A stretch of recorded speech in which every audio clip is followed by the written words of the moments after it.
नमस्कार दोस्तों, मैं मुकेश राघव आज एक नए वीडियो के साथ में। प्यारे दोस्तों, आज मैं आपको इस वीडियो में सिटीजनशिप के बारे में बताने वाला हूं कि सिटीजनशिप क्या होती है और कैसे इसको अर्जित किया जाता है, किन लोगों को संवैधानिक उपबंध दिए गए हैं, सिटीजनशिप के बारे में क्या उपबंध दिए गए हैं, वे कौन व्यक्ति हैं जो भारत की नागरिकता प्राप्त कर सकते हैं, कैसे इसका त्याग भी किया जा सकता है। इस प्रकार मैं इन विभिन्न प्रकार के बिंदुओं पे आप पे चर्चा करूंगा। और इसके साथ साथ मैं ये बताना चाहूँगा कि ये टॉपिक हमारा जो सब्जेक्ट सेकंड सेमेस्टर के सामाजिक अध्ययन विषय से रिलेटेड है, जिससे कि आप लोग नागरिकता के विषय में एक अध्यापक होने के नाते अपनी पूर्ण जानकारी रख सकें और अपना ये मैसेज प्रत्येक नागरिक या प्रत्येक विद्यार्थी तक पहुंचा सकें कि नागरिकता क्या है, कौन लोग भारत के नागरिक हैं, कौन इसको अर्जित कर सकते हैं, कौन विदेशी नागरिक होते हैं। इन सभी बातों की आज हम इसमें चर्चा करेंगे। तो प्यारे विद्यार्थियों, तो सबसे पहले मैंने कुछ पॉइंट्स तैयार किए हैं, जिसमें एक पहले है इसका अर्थ और महत्व, दूसरा इसके संवैधानिक विशेषाधिकार हैं जो नागरिकता के संबंध में हमारे संविधान में दिए हुए हैं, वो क्या क्या दिए हैं, और तीसरा है कि नागरिकता के संबंध में जो उपबंध दिए गए हैं वे क्या क्या हैं, जैसा कि आप देख पा रहे हैं, और चौथा है वे 4 प्रकार के एग्जाम्पल हैं यहाँ पे जो मैं आपको बताऊंगा कि जिन्होंने भारत की नागरिकता ग्रहण की, और हम इन एग्जाम्पल के माध्यम से समझ सकते हैं कि किस प्रकार से कौन व्यक्ति हैं जो भारत की नागरिकता ग्रहण किए हैं। इस प्रकार से ऐसे उपाय बता रखे हैं जैसे कि भारत की नागरिकता किस प्रकार से अर्जित की जा सकती है, और चौथा है नागरिकता की समाप्ति, और पांचवा ऐसे डिस्कशन के पॉइंट्स हैं जो मैं आपसे चर्चा करूंगा। देखिए, सबसे पहले इसका क्या अर्थ है और इसको जानना क्यों ज़रूरी है कि सिटीजनशिप क्या है, इसका महत्व क्या है। तो किसी अन्य आधुनिक राज्य, देखिए राजनीतिक विज्ञान की भाषा में राज्य जहाँ हम स्टेट को लेते हैं, राज्य से मतलब कि राजस्थान है, हरियाणा है, मध्य प्रदेश है, वहीं राज्य राजनीतिक विज्ञान में एक देश से उसका संबंध होता है। और वर्तमान में जो देश हैं, किस प्रकार की जो व्यवस्थाएं जो चल रही हैं, उसमें भारत भी एक देश है, उसमें 2 तरह के लोग रहते हैं। जैसे एक वे लोग जो नागरिक और दूसरे लोग हैं विदेशी। कौन कौन से? एक तो है नागरिक और दूसरे कौन है? विदेशी। थोड़ा आप देख लीजिए। नागरिक भारतीय राज्य के पूर्ण सदस्य होते हैं, यानी कि जो नागरिक होते हैं वो हमारे देश के पूर्ण सदस्य होते हैं। इनकी इस पर पूर्ण निष्ठा होती है और उन्हें सभी प्रकार के सिविल और राजनीतिक अधिकार प्राप्त होते हैं। दूसरी तरफ विदेशी किसी अन्य राज्य के नागरिक होते हैं, यानी कि जो बाहर से आए हुए जो लोग हैं वो वहाँ उस देश के राज्य के देश के नागरिक होते हैं, और उन्हें यहाँ सभी नागरिक और राजनीतिक अधिकार प्राप्त नहीं होते हैं। तो आप देख रहे हैं इनकी 2 श्रेणियाँ होती हैं। नंबर एक विदेशी मित्र, और 2 है विदेशी शत्रु। विदेशी मित्र वे लोग होते हैं जो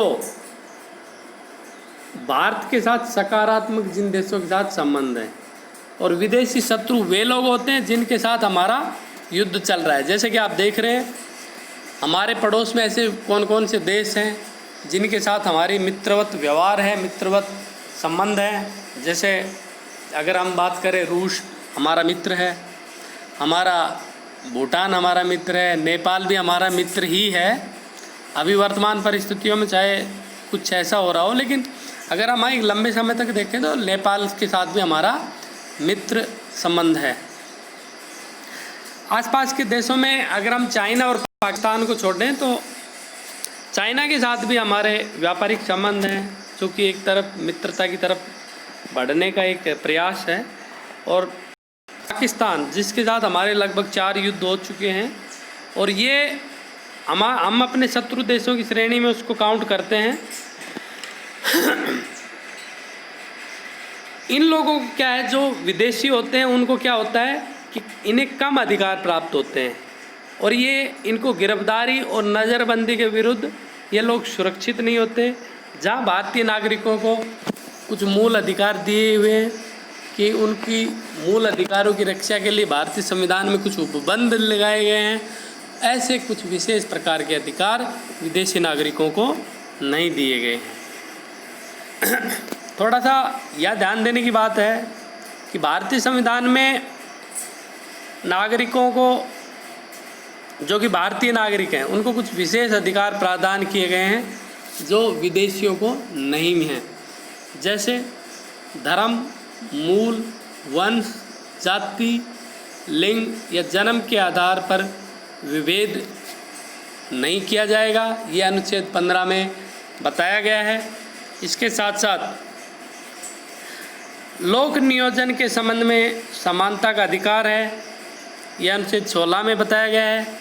बोलने, अभिव्यक्ति की स्वतंत्रता, विचरण करने की स्वतंत्रता, कहीं भी हम सम्मेलन करें उसकी स्वतंत्रता, और कहीं भी हम अपना व्यापार वाणिज्य फैलाएं, इन सब की स्वतंत्रता अनुच्छेद 19 में दी गई है। संस्कृति और शिक्षा संबंधी अधिकार कि हम अपनी जो संस्कृति है, समाज विशेष की जो संस्कृति है, उसकी सुरक्षा करें। उसके साथ हम अपने संस्कृति का प्रचार करने, अपने शिक्षा संबंधी जो अधिकार हैं उनकी रक्षा का जो उपबंध है अनुच्छेद 29 और 30 में दिया हुआ है। इसके साथ साथ लोकसभा और राज्य विधानसभा चुनाव में मतदान का अधिकार है। हम अपने प्रतिनिधि चुनते हैं जो संसद के और राज्य विधानसभा के सदस्य बनते हैं। इसके साथ साथ सार्वजनिक संसद एवं विधानमंडल की सदस्यता के लिए चुनाव लड़ने का भी अधिकार है प्रत्येक भारतीय नागरिक को। सार्वजनिक पद, जैसे कि हम देखते हैं कि कोई भी भारतीय नागरिक, वो राष्ट्रपति, उपराष्ट्रपति, उच्च न्यायालय, उनके न्यायाधीश, राज्यों के राज्यपाल, महान्यायवादी, महाधिवक्ता, इस प्रकार की योग्यता रखने वाले अधिकारों के साथ भारतीय नागरिकों को कुछ विशेष कर्तव्यों का भी निर्वहन करना पड़ता है, जैसे भारतीय राष्ट्रीय ध्वज एवं राष्ट्रगान का सम्मान, देश की रक्षा व कर का भुगतान। ये आपने मूल कर्तव्यों में पढ़ा होगा। वर्तमान में हमारे मूल कर्तव्यों की संख्या 11 है। भारत में नागरिक जन्म से या प्राकृतिक रूप से राष्ट्रपति की, जैसे अभी मैंने ऊपर बताया था कि कोई भी भारत का नागरिक राष्ट्रपति बन सकता है।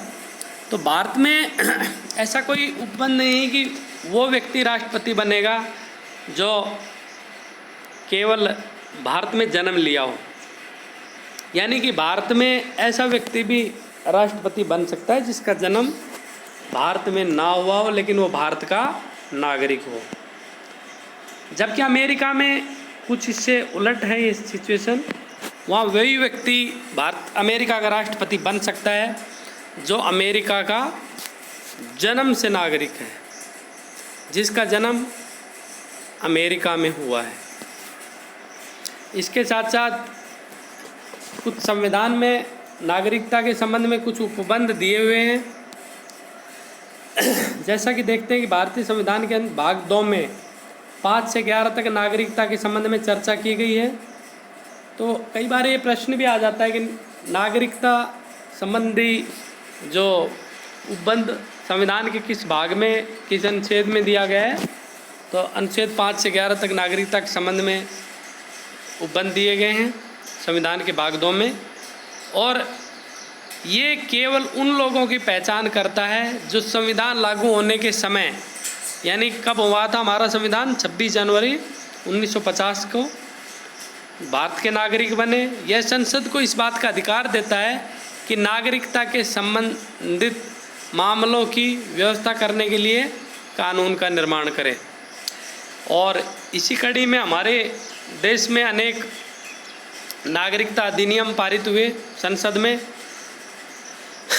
कई बार प्रश्न ये भी आ जाता है कि निम्न में से कौन सा नागरिकता अधिनियम नहीं है, तो ये ध्यान रखना है कि 1955 में पहली बार नागरिकता अधिनियम आया, उसके बाद 1957 में लगभग 2 साल बाद ही, फिर देखते हैं हम 3 साल बाद फिर आता है, उसके बाद 1985 में, फिर 86 में, 1992 में, 1993 में, 2003 में, 2005 में और 2015 में इस प्रकार के संविधान में संशोधन किए गए, जिससे कि नागरिकता सुनिश्चित हो, नागरिकता का स्वरूप सुनिश्चित हो। अभी मैं बात कर रहा था कि वे 4 प्रकार के लोग कौन थे जिन्होंने भारत की नागरिकता ग्रहण की। यहाँ आपको थोड़ा सा समझने की ज़रूरत है। देखिए, भारत में जो 4 प्रकार के जो नागरिक थे, वो एक व्यक्ति जो भारत का मूल निवासी है और 3 में से कोई एक शर्त पूरी करता है। यदि उसका जन्म भारत में हुआ हो, उसके माता पिता या किसी एक का जन्म भारत में हुआ हो, या संविधान लागू होने के 5 वर्ष पूर्व से वह भारत में रह रहा हो। देख लीजिए थोड़ा सा,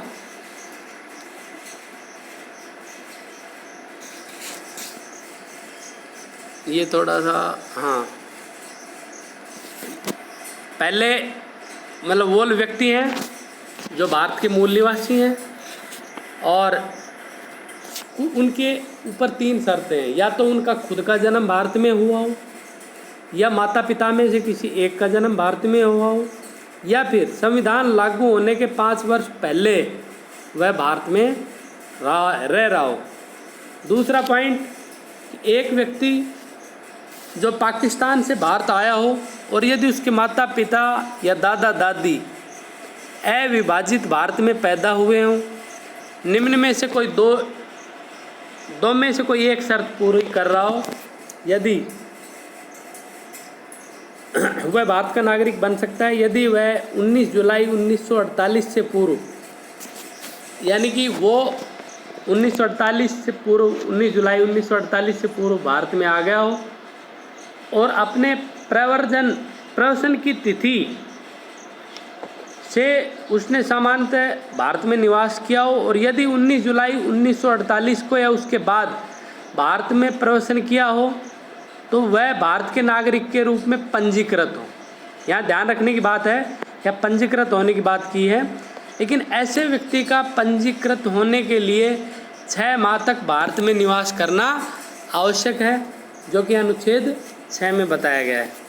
तीसरा पॉइंट है, एक व्यक्ति जो 1 मार्च 1947 के बाद भारत से पाकिस्तान स्थानांतरित हुआ हो, जिसमें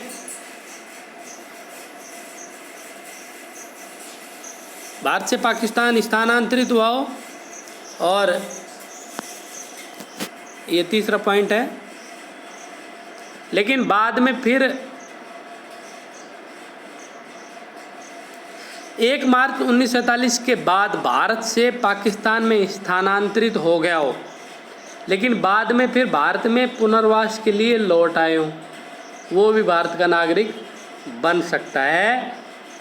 उसे पंजीकरण प्रार्थना पत्र के बाद 6 माह तक रहना होगा। यानी कि वो व्यक्ति जो भारत में से पाकिस्तान चला गया लेकिन फिर भी आ गया 1947 के बाद, 1 मार्च 1947 के बाद, तो ऐसा व्यक्ति भी बन सकता है। उसके लिए उसे 6 माह तक यहाँ पे रहना पड़ेगा और पंजीकरण के लिए अपनी एप्लीकेशन देनी होगी। चौथा पॉइंट है, या वो चौथा पॉइंट है, एक व्यक्ति जिसके माता पिता या दादा दादी अविभाजित भारत में पैदा हुए हों, लेकिन वह भारत से बाहर रह रहा हो, फिर भी वह भारत का नागरिक बन सकता है यदि उसने भारत के नागरिक के रूप में पंजीकरण कूटनीतिक तरीके या पार्षदीय प्रतिनिधि के रूप में आवेदन किया हो। ये व्यवस्था भारत के बाहर रहने वाले नागरिकों के लिए बनाई गई है ताकि वे भारत की नागरिकता ग्रहण कर सकें।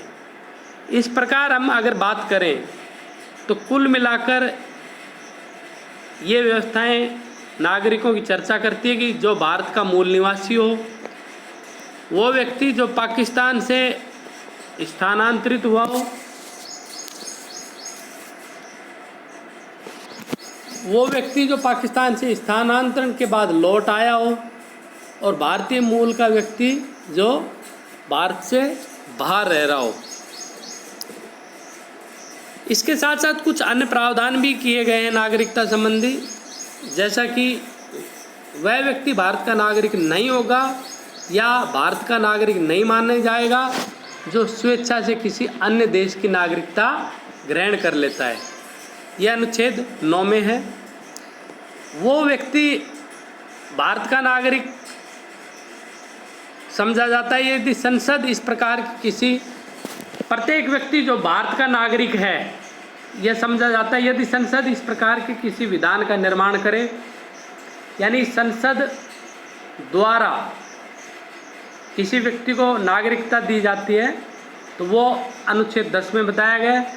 इसके साथ साथ संसद को ये भी अधिकार है कि वह नागरिकता के अर्जन और समाप्ति तथा नागरिकता से संबंधित अन्य सभी विषयों के संबंध में विधि बना सकती है, जो अनुच्छेद 11 में लिखा हुआ है। इसके साथ साथ प्यारे विद्यार्थियों, नागरिकता के अर्जन की बात करूं मैं कि वे कौन से, देखिए भारतीय नागरिकता अधिनियम 1955 उसमें क्लियरली मेंशन किया हुआ है कि वे 5 कंडीशन हैं जिसमें कोई भी व्यक्ति भारत की नागरिकता ग्रहण कर सकता है। ठीक है, और इसमें सबसे पहली जो कंडीशन है कि वो व्यक्ति जो भारत में जन्म लिया हो, यानी कि जन्म से नागरिकता प्राप्त कर सकता है। यानी वे व्यक्ति 26 जनवरी 1950 को या उसके बाद, परंतु 1 जुलाई 1947 से पूर्व जन्मा व्यक्ति अपने पिता के जन्म की राष्ट्रीयता के बावजूद भारत का नागरिक होगा। भारत में 1 जुलाई या उसके बाद जन्मा व्यक्ति केवल तभी भारत का नागरिक माना जाएगा यदि उसके जन्म के समय उसके माता पिता में से कोई भारत का नागरिक हो। इसके अलावा यदि किसी व्यक्ति का जन्म 3 दिसंबर 2004 के बाद भारत में हुआ तो वह उसी दशा में भारत का नागरिक माना जाएगा यदि उसके माता पिता दोनों उसके जन्म के समय भारत के नागरिक हों तथा दूसरा अवैध प्रवासी ना हो। भारत में पदस्थ विदेशी राजनयिक व शत्रु देश के बच्चों को भारत की नागरिकता अर्जित करने का कोई अधिकार नहीं है। दूसरा है वर्ष के आधार पे, देखिए परीक्षा में 5 चीज़ें आ जाती हैं, कई बार एक चीज़ मिसिंग होती है, तो आपको 5 चीज़ें याद रखनी है। यहाँ थोड़ा सा मैं बता देना चाहता हूँ, यहाँ एक पॉइंट छूट गया है, वो है जन्म से। ये थोड़ा सा फॉन्ट संबंधी प्रॉब्लम है या कुछ वैसे है, तो कुछ हुआ है, बाकी मैंने मेंशन किया हुआ था, मैं बाद में देखूंगा इसको। दूसरी, वंश या वंशानुगत आधार पर कोई व्यक्ति जिसका जन्म 26 जनवरी 1950 या उसके बाद परंतु 10 दिसंबर 1992 से पूर्व भारत के बाहर हुआ हो, वह वंश के आधार पर भारत का नागरिक बन सकता है यदि जन्म के समय उसका पिता भारत का नागरिक हो। यदि 10 दिसंबर 1992, ये 10 दिसंबर यानी कि 10, थोड़ा सा मेरे, दिसंबर 1992,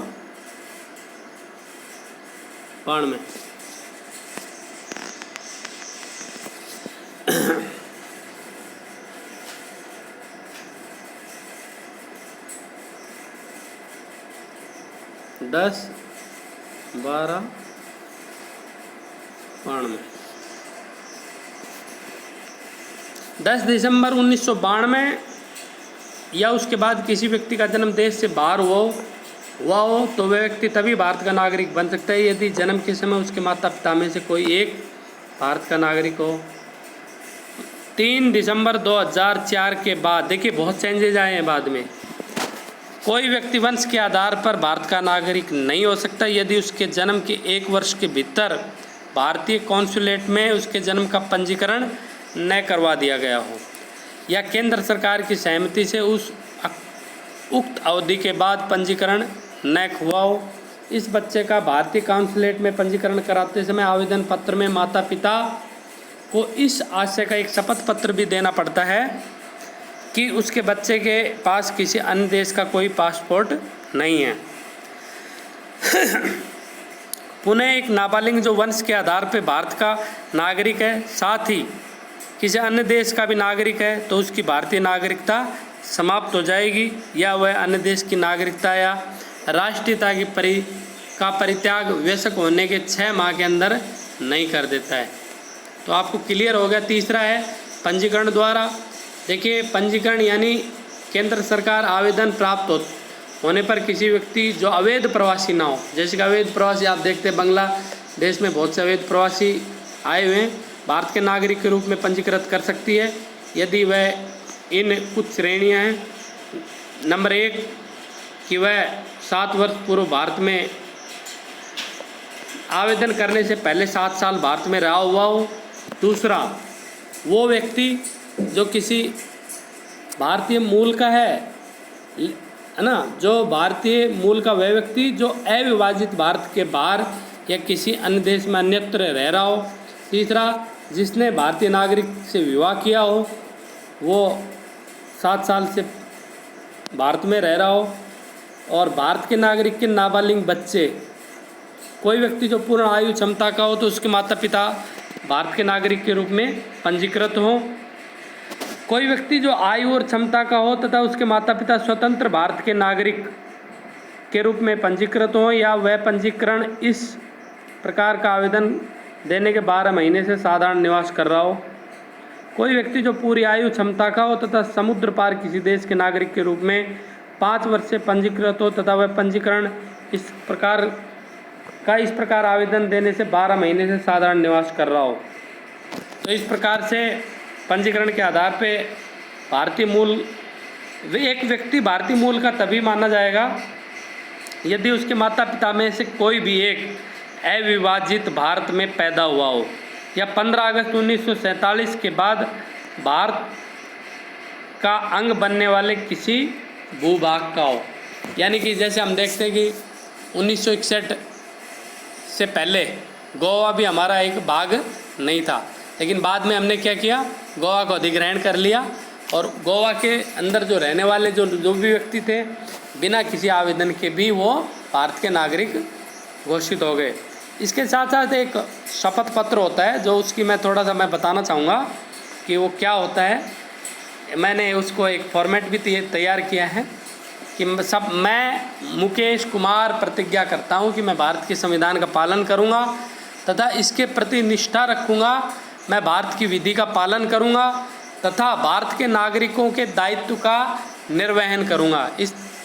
इस अमुक फॉर्मेट में हम एक एप्लीकेशन देते हैं और पंजीकरण कराने के लिए एक प्रार्थना पत्र देते हैं और हमें भारत की नागरिकता प्राप्त होती है यदि हम उपरोक्त अभी जो मैंने चर्चाएं की हैं वो अगर कंडीशन एक्सेप्ट करते हैं। एक नेक्स्ट है पॉइंट था प्राकृतिक रूप से। देखिए प्राकृतिक रूप से का मतलब है कि केंद्र सरकार आवेदन प्राप्त होने पर व्यक्ति जो अवैध प्रवासी ना हो प्राकृतिक रूप से नागरिकता प्रमाण पत्र प्राप्त कर सकती है यदि वह व्यक्ति कुछ योग्यताएं रखता हो। जैसे एक देश से संबंधित न हो जहां भारतीय नागरिक प्राकृतिक रूप से नागरिक नहीं बन सकती, यानी कि ऐसा देश जिन्होंने भारतीयों को नागरिकता देने संबंधी कुछ रोक लगा रखी हो, वो देश यदि वह किसी अन्य देश का नागरिक हो तो वह भारतीय नागरिकता के लिए अपने आवेदन की स्वीकृति उस देश की नागरिकता को त्याग देगा। यानी कोई व्यक्ति अपने खुद के देश की नागरिकता को त्यागने के बाद भारत में आवेदन कर सकता है। जैसे कि अभी एक लेटेस्ट एग्जाम्पल है, अदनान सामी एक बहुत बड़े प्रख्यात गायकार हैं। इन्होंने पाकिस्तान की जो नागरिकता है वो त्याग दी और भारत की नागरिकता ग्रहण कर ली। और तीसरा, वे व्यक्ति जो भारत सरकार की सेवा में हो, थोड़ा कोई अन्य, जैसे वह व्यक्ति जो भारत में रह रहा हो या भारत सरकार की सेवा में हो, इनमें से थोड़ा कोई और एक और थोड़ा या कोई अन्य उसे नागरिकता संबंधी आवेदन देने में कम से कम 12 महीना पूर्व वह भारत में निवास करते रहना चाहिए। और यदि 12 माह की इस अवधि में 14 वर्ष पूर्व से वह भारत में रह रहा हो या भारत सरकार की सेवा में हो, तो लेकिन जो भी अवधि हो वो 11 साल से कम ना हो। समझ में आ गया होगा, 14 साल से लगातार यहाँ रह रहा है या फिर 12 महीने से लगातार यहाँ रह रहा है, या 14 साल से यहाँ पे रह रहा है लेकिन काम कर रहा है, लेकिन बीच बीच में वो अपने देश में जा रहा था। लेकिन ये अवधि भी कम से कम 11 साल से कम नहीं होना चाहिए। उसका करैक्टर अच्छा होना चाहिए। और संविधान की 8वीं अनुसूची में कुछ भाषाएं दी हुई है जो आप देखे होंगे, उन भाषाओं का उसको ज्ञान होना ज़रूरी है। उसे प्राकृतिक रूप से नागरिकता प्रमाण पत्र प्रावधान करने की स्थिति में भारत में रहने का इच्छुक हो या भारत सरकार सेवा या किसी अंतर्राष्ट्रीय संगठन में जिसका भारत सदस्य हो या भारत में स्थापित किसी सोसाइटी, कंपनी या व्यक्तियों का निकाय में प्रवेश उसे जारी रखे। और लास्ट है क्षेत्र समाविष्टि। जैसे मैंने अभी बताया था, किसी विदेशी क्षेत्र द्वारा भारत का हिस्सा बनने पर भारत सरकार उस क्षेत्र से संबंधित विशेष व्यक्तियों को भारत का नागरिक घोषित करती है। ऐसे व्यक्ति उस तारीख से भारत के नागरिक हो जाते हैं जिस दिन से अधिग्रहण हुआ है। जैसे उदाहरण के रूप में पांडिचेरी, जो कि पुदुचेरी नाम वर्तमान में है, ये फ्रांस का हिस्सा था, बाद में भारत का हो गया। 1962 में जो आदेश जारी होने के बाद वहाँ नागरिकता मिल गई। इसी प्रकार से असम समझौता जो 1985 में हम देखते हैं। तो ये जो क्षेत्र समाविष्टि का जो पॉइंट था कि आपको क्लियर हो गया होगा कि किस प्रकार से किसी क्षेत्र को अपना हिस्सा बनने पर भारत की नागरिकता स्वतः प्राप्त हो जाती है। तो ये नागरिकता अर्जन के कुछ तरीके थे, या ये कह सकते हैं कि इन तरीक़ों से या इन प्रावधानों में नागरिकता का अर्जन किया जा सकता है। अब बात आती है नागरिकता को कैसे त्यागा जा सकता है। तो देखिए उसके 3 कारण हैं। पहला, आप स्वेच्छा से किसी देश की नागरिकता त्याग कर दें। इसके लिए जैसे उदाहरण के रूप में आपने किसी देश में दूसरे देश में रहने लग गए, वहाँ की नागरिकता ग्रहण कर ली और इसलिए यहाँ की आपको त्यागनी पड़ेगी। या फिर बर्खास्तगी द्वारा, यानी किसी देश की आप नागरिकता ग्रहण कर लेते हैं तो अपने आप ही यहाँ की नागरिकता आपकी बर्खास्त हो जाएगी। और लेकिन ये भी व्यवस्था तब लागू नहीं होती है जब भारत युद्ध में बिजी हो। और तीसरा, वंचित करने के द्वारा, यानी आपने जो भारत की जो नागरिकता है वो उसको उनसे वंचित भी किया जा सकता है। जैसे अभी थोड़े दिन पहले हम देखते हैं कि देश में केंद्र सरकार द्वारा एक अभियान चलाने की बात की गई थी कि हम एक बिल लाएंगे जिसमें जो लोग अवैध प्रवासी हैं उनको हम बाहर करेंगे। तो इसमें यदि ऐसा व्यक्ति जिन्होंने नागरिकता फर्जी तरीके से प्राप्त की है, या संविधान के प्रति उसने आदर नहीं रखा हो, या युद्ध के दौरान शत्रु से गैरकानूनी रूप से संबंध स्थापित किया हो, या उसे कोई राष्ट्र विरोधी सूचना दी हो, या 5 वर्ष के दौरान पंजीकरण के दौरान 5 वर्ष के दौरान नागरिक किसी देश में 2 वर्ष की कैद हो गई हो, या वो नागरिक जो सामान्य रूप से भारत से बाहर 7 वर्षों से रहा हो। आप कहोगे कि भाई सर बहुत से लोग बहुत सालों से रह रहे हैं, उनकी नागरिकता क्यों नहीं जाती? तो इन्फॉर्मड होता है पहले से, जो सूचित करने के बाद जब जाते हैं तो ऐसी कोई दिक्कत नहीं होती है। तो प्यारे बच्चों, ये तरीके हैं जिसके द्वारा अब मैं आपसे आशा करता हूँ कि आपके द्वारा आपको जो मैंने अभी इस वीडियो में जो बताया है मैं आशा करता हूँ कि आपको समझ में आया होगा। तो जो भी है इस वीडियो में आपने देखा वो आप इसको ध्यान से देखें, उसके बाद उन बातों पे चर्चा करें अपने साथियों से, अपने परिवार में, कि नागरिकता प्राप्ति के जो संविधान में जो उपबंध दिए गए हैं वो कौन कौन से हैं। और आप लोग ऐसे कुछ नोट्स तैयार करें जिससे नागरिकता उन कृत्यों को करने के बाद नागरिकता समाप्त हो जाती है। तो इन 3 कार्यों को आपको अपने स्वयं से करना है जिससे कि आप अच्छे से समझ बना सकें इस टॉपिक पे। और इसी के लिए बहुत बहुत धन्यवाद। आशा करता हूँ कि आपको लोगों को ये पसंद आई होगी ये वीडियो। और प्लीज़ लाइक और कमेंट ज़रूर करें, मैं इसको यूट्यूब पे अपलोड करूँगा। धन्यवाद।